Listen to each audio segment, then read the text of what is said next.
4월 27일 새벽예배 말씀 함께 나누시겠습니다. 함께 나누실 말씀은 누가복음 18장 24절부터 27절까지 말씀입니다. 누가복음 18장 24절부터 27절까지 함께 보시겠습니다.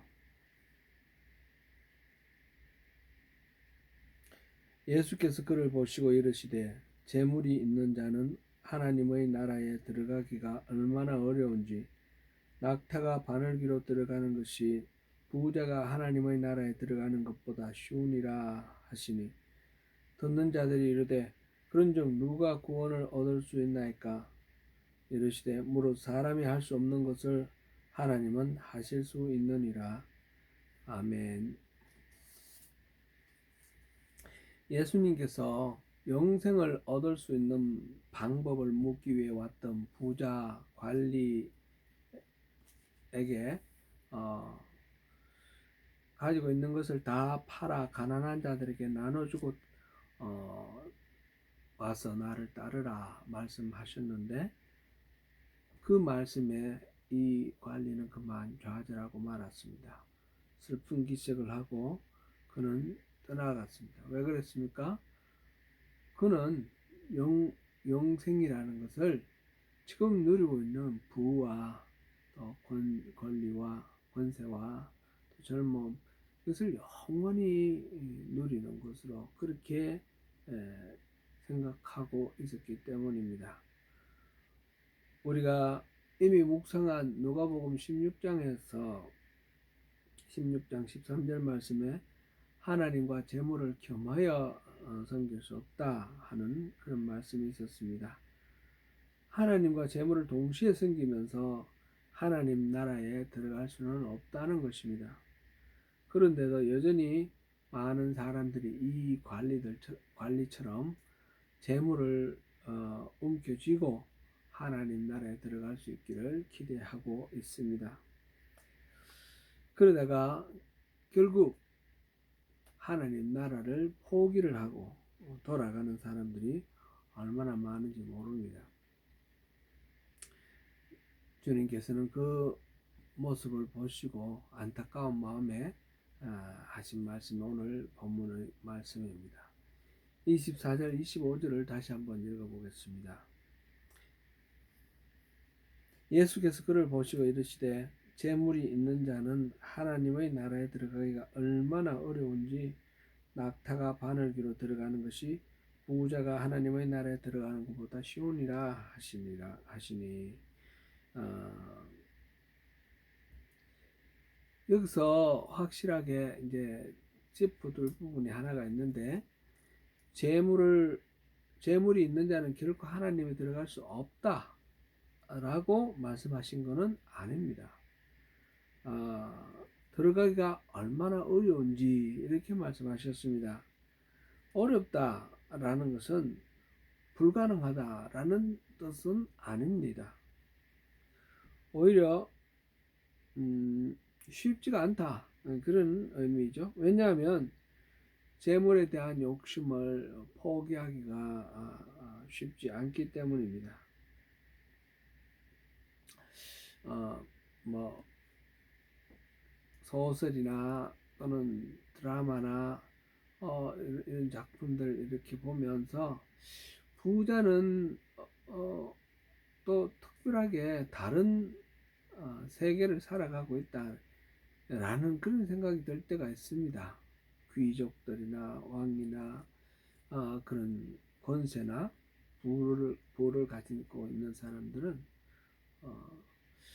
그래서 그 가지고 있는 것 때문에 또 다른 사람들을 존중하고 이렇게 하는 것이 어려운 그런 경우들이 이렇게 우리 실질적으로 살아가면서는 뭐 사실은 그렇게 뭐 부자 이런 사람들을 뭐 주변에서 보지 못했기 때문에 잘 모르겠지만 문학작품이나 뭐 드라마나 이런 걸 통해서 간접적으로 이렇게 보면 그런 것 같은 느낌이 듭니다. 톨스토이 같이 자기가 가진 것을 모두 다 나눠주고 이렇게 성경 말씀대로 그렇게 하는 사람은 그야말로 역사적으로 유례가 없죠. 얼마나 어려운지 예수님께서는 차라리 낙타가 바늘길을 지나가는 것이 부자가 천국에 가는 것보다 오히려 쉽다, 이렇게 표현을 하셨습니다. 낙타가 바늘길로 들어가는 그런 이미지로 말씀하시는 이것이 왜 하필이면 그러셨을까 이렇게 생각되는데,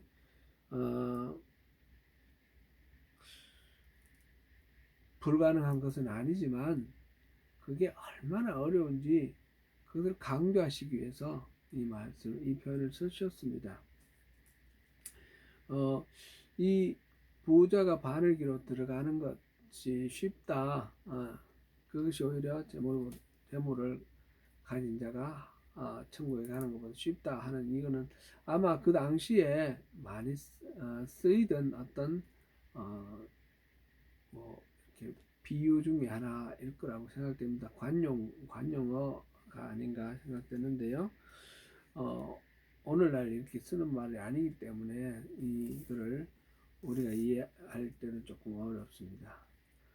대체로 신학자들은 두 가지로 이렇게 설명을 하는데, 하나는 예루살렘 성문을 이제 드나드는 큰 문들이 있습니다. 대부분 문이 큰 문들이고, 그곳에는 뭐 마차를 타고 지나갈 수도 있고 낙타를 끌고 지나갈 수도 있고, 큰 문이 있는데 작은 문이 또 있었다고 합니다. 그것을 바늘귀라는 이름으로 작은 문을 불렀는데, 작다고 아마 그렇게 이름을 지었겠죠. 그곳에서는 그 작은 문은 낙타를 끌고 들어가기가 어렵고, 모든 것들 짐을 다 부리고 낙타가 이게 구부리고 들어가야 되는 거기 때문에, 낙타는 이렇게 구부리는 것도 쉽지 않지 않습니까? 그래서 다 내려놓고 근근히 겨우 통과할 수 있다, 그런 뜻으로 이 말이 있었다라는 거죠. 다른 한 가지 설명은 낙타의 헬라어가 카멜로스인데, 그와 비슷한 음가를 가진 카멜로스라는 단어가 있습니다. 카멜로스는 선박에 쓰는 굵은 밧줄을 가리키는 말입니다. 그러니까 카멜로스 비슷하죠. 비슷한 단어를 말하자면 언어 유희로 사용했다. 곧 부자가 하나님 나라에 들어가기는 밧줄로 바늘귀를 꿰기보다 어렵다라고 말씀하셨다는 설명이죠. 이것도 낙타가 바늘귀로 들어가는 것보다 훨씬 이해하기 쉬운 그런 설명입니다. 그러나 통상적으로 신학자들은 앞에 설명을 더 유력한 설로 그렇게 이해를 합니다. 재물이 많다는 것은 그 자체로 죄라고 생각할 수는 없습니다. 성경에도 재물이 많은 것, 구약 성경은 특별히 그것을 축복으로 여기는 경우도 있고요. 그러나 세상적인 부요가 구원과 영생을 선택하는 일에 방해거리가 될 수 있습니다. 베드로를 비롯한 예수님의 제자들은 자기들이 가진 것들을 다 버리고 예수님을 따랐습니다. 그러나 그들의 소유는 기껏해야 고깃배 한 척 정도였겠죠. 근데 그보다 더 많은 재물을 훌훌 털어버리고 이렇게 따르는 것은 쉽지 않습니다.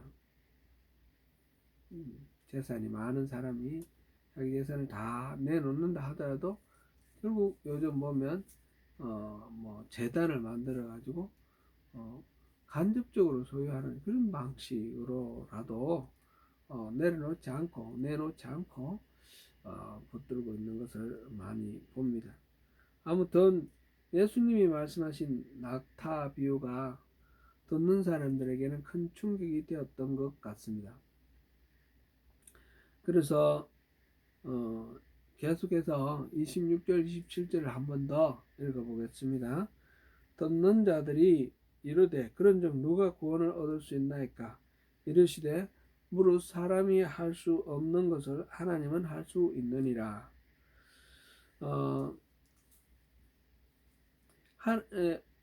예수님 말씀은 부자는 하나님 나라에 들어갈 수 없다 그런 뜻이 아니었죠. 매우 어렵다 그런 말씀이었는데 그것을 불가능하다 그렇게 들었던 것 같습니다. 그래서 제자들이 물었습니다. 거기 있던 사람들이 물었습니다. 그러면 누가 구원을 얻을 수 있나이까? 이에 대한 대답으로 주신 말씀 오늘 말씀의 핵심입니다. 무릇 사람이 할 수 없는 것을 하나님은 할 수 있느니라. 구원은 사람의 노력이라기보다는 하나님의 역사하심으로 하나님의 은혜로 가능하다라는 진리를 주님은 여기서 다시 한번 선포하십니다. 젊은 부자 관리도 무엇을 하여야 영생을 얻습니까? 이렇게 물었죠. 무엇을 함으로써 영생을 누릴 자격이 있는가? 라고 이제 생각하고 질문을 했습니다.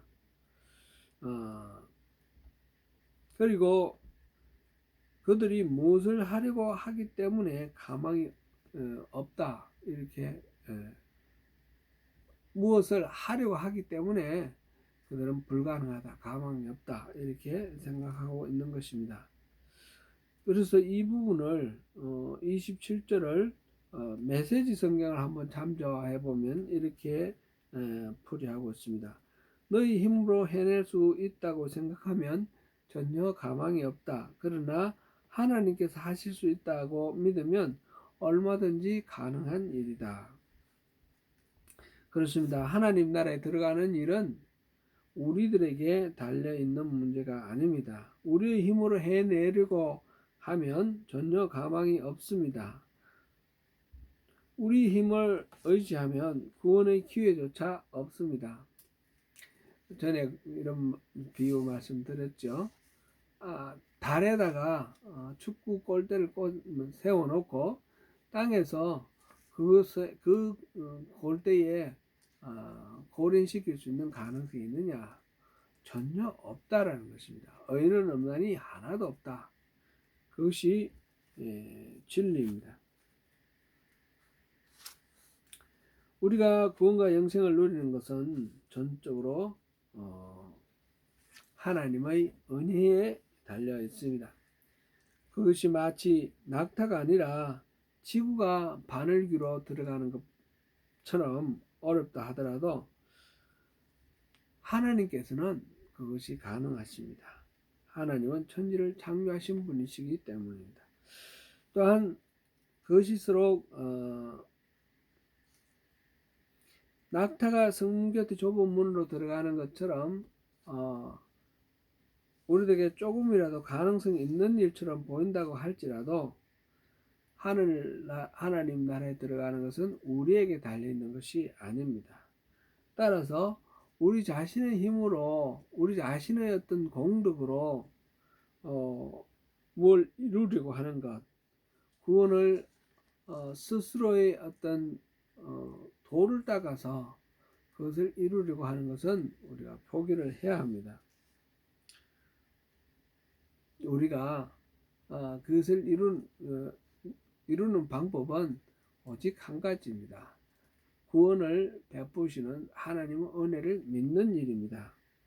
구원은 우리가 무엇을 할 수 있다고 믿는 믿음이 아니라 하나님께서 베푸실 수 있다라는 것을 믿는 그 믿음으로 우리에게 주어지는 것이기 때문입니다.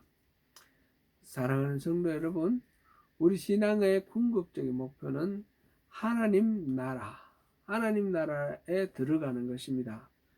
이 세상에서 온갖 부귀 영화를 누리기 위해서 신앙생활을 하는 것이 아닙니다. 하나님과 재물을 겸하여 섬길 수 없다 했습니다. 하나님을 섬기든지 아니면 재물을 섬기든지 둘 중 하나를 선택해야 합니다. 인생의 결론은 하나님의 나라에 들어가는 것이든지 아니면 들어가지 못하든지 둘 중에 하나입니다. 우리 모두 하나님 나라에 들어가는 자들이 되기를 간절히 바랍니다. 하나님 나라는 돈이나 지식이나 명예, 권력으로 갈 수 있는 그런 곳이 아닙니다. 어린아이 때 부르던 그 찬송이 생각납니다. 돈으로도 못 가요. 하나님 나라 힘으로도 또 다른 무엇으로도 갈 수 없습니다. 믿음으로 가는 나라. 오직 믿음으로 하나님께 전적으로 의지하는 그 믿음으로 우리가 하나님 나라에 갈 수 있습니다. 오늘도 그 주님을 믿는 그 믿음, 주님께 전적으로 신뢰하며 우리 인생을 의탁하는 그 믿음으로 주님이 허락하시는 복을 다 누리시는 저와 여러분 되시기를 축원합니다.